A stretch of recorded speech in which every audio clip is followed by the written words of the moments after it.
اتنے میں حضرت موسیٰ علیہ السلام کی بہن وہاں کھڑی تھی، فرعون بڑا پریشان تھا، اہل دربار اور اہل محل بڑے پریشان تھے۔ حضرت موسیٰ علیہ السلام کے ہمشیرہ نے کہا کہ میں آپ کے لیے کوئی دہی لے آؤں، شاید اس کا یہ دودھ پی لے۔ ان کا جلدی لے آؤ۔ حضرت موسیٰ کی بہن گئی اور اپنی والدہ کو بلا کے لائی۔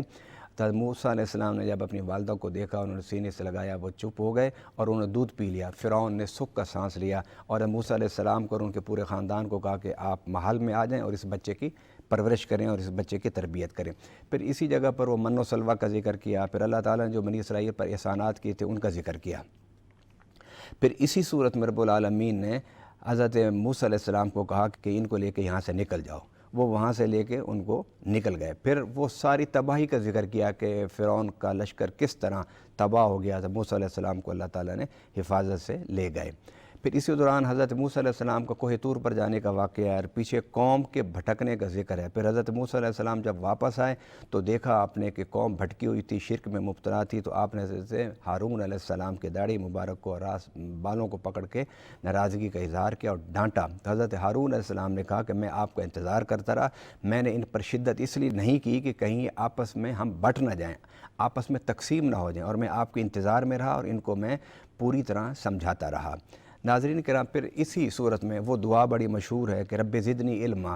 نبی پاک صلی اللہ علیہ وسلم کے سب سے زیادہ پسندیدہ دعا یہ تھی کہ اللہ مجھے علم میں اضافہ فرما، میرے علم میں برکت فرما، میرے علم میں وسعت پیدا فرما۔